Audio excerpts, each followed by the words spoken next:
স্বাগত আজকের বাংলাদেশে। আপনাদের সাথে আছে আমি খালেদ মহিউদ্দিন। দেশে বিদেশে ভালো চাকরির জন্য অনেকেই জোর দিচ্ছেন ইংরেজি শেখার উপর। এজন্য দেশে রয়েছে নানা জনের উদ্ভাবিত নানা পদ্ধতি ও প্রতিষ্ঠান। এ সময় খ্যাতির তুঙ্গে থাকা ফাইট গুরু, ইংলিশ গুরু, লাভ গুরু আর ফিটনেস গুরুকে নিয়ে কথা হবে আজকের বাংলাদেশে। জেনে নেব তাদের সাফল্যের রহস্য আর অজানা নানান গল্প। এসব বিষয় নিয়ে আলোচনা করতে আজ স্টুডিওতে আছেন ইংরেজি শেখার সহজ পথ এফএম মেথডের উদ্ভাবক এবং এফএম স্কুল এন্ড কলেজের অধ্যক্ষ জনাব ফিরোজ মুকুল। আমি যেটা মনে করি, আমার দেশের ছেলেমেয়েরা এই দেশের যে শিক্ষা পদ্ধতি, বিশেষ করে ইংরেজি শিক্ষা পদ্ধতি, সেখানে ছাত্ররা কি করে? মুখস্থ করে পরীক্ষার হলে লেখে। যদি কমন পড়ে ভালো লিখতে পারে তাহলে ব্রিলিয়েন্ট রেজাল্ট করে। এবার চিন্তা করেন, যারা যা মুখস্থ করে শিখলো সেটা কিন্তু সারা জীবন ধরে রাখতে পারে না। তাহলে একটা স্টুডেন্ট পাস করা আর একটা ফেল করা স্টুডেন্টের মধ্যে যদি ভালো মুখস্থ করে লিখতে পারা না পারাই পার্থক্য হয়ে থাকে, যে মুহূর্তে পাস করা ছেলেটা মুখস্থ ভুলে গেল, সেই মুহূর্তে কিন্তু কার্যত সে আবার ফেলের পর্যায়ে চলে গেল।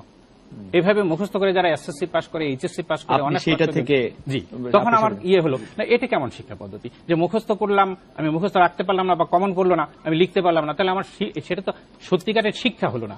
আমার একটা মুখস্থ করা, কমন পড়লে পারি, না কমন পড়লে আমি ফেল করি। তখন থেকে আমার মনে হলো যে এই শিক্ষা পদ্ধতির মধ্যে গলদ রয়ে গেছে।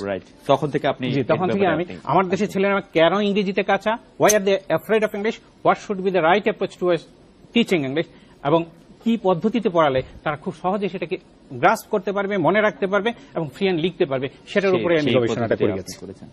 যারা এফএম মেথড জানেন না জেনে যদি একটা কমেন্ট করেন, আপনি বলেন সেটা কি বেশি গ্রহণযোগ্যতা পাবে, নাকি জেনে যদি কম্পেয়ার করে আপনি যেটা ভালো সেটাকে আপনি গ্রহণ করছেন এবং এটা প্রচার করছেন, সেটাই তো নিশ্চয়ই আপনার দায়িত্ব হবে।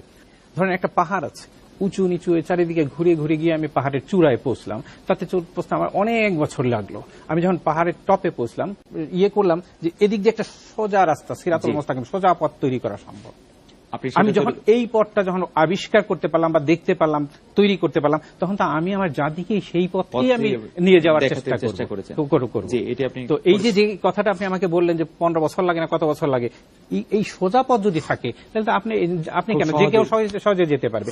লিফট যদি থাকে, লিফটে করে একজন লোক, অসুস্থ লোক, যে দোতলা পর্যন্ত যেতে পারে না, সে কিন্তু লিফটে করে খুব দ্রুত অনেক একেবারে টপ ফ্লোরেও চলে যেতে পারে। একটা বলি, এফএম মেথড একটা নতুন পদ্ধতি, এটা বাঙালিদের জন্য উপযোগী করে তৈরি করা পদ্ধতি।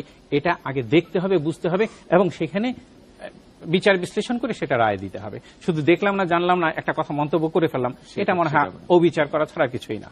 আজকে থেকে 5 বছর আগে যশোরে কি একটা বড় হল রুম আছে, কি নামটা মনে নেই, না অডিটোরিয়াম, তো ওখানে একজন গেস্ট ছিলেন আমার, যিনি 30 বছর যাবৎ আমার সিনিয়র, 30 বছর যাবৎ ইংরেজি বিভাগে অধ্যাপনা করেছেন। গভর্নমেন্ট জব ছেড়ে দিয়ে রিটায়ার করে একটা প্রাইভেট কলেজে প্রিন্সিপাল হিসেবে গেছেন। উনি ছিলেন উপস্থিত। উনি এফএম মেথড দেখার পরে মন্তব্য করলেন যে এত বছর মনে করেছি আমি দেশকে অনেক কিছু দিতে পেরেছি, কিন্তু আমার হাতে কোনো অস্ত্র ছিল না। যদি এই এফএম মেথড আমার হাতে থাকতো তাহলে আমি অনেক কিছু দিতে পারতাম, আমার দ্বারা অনেক ভালো ভালো ছাত্র তৈরি হতে পারতাম। আপনাকে ধন্যবাদ। আপনি আপনার বক্তব্য পুরোপুরি পরিষ্কারই করেছেন।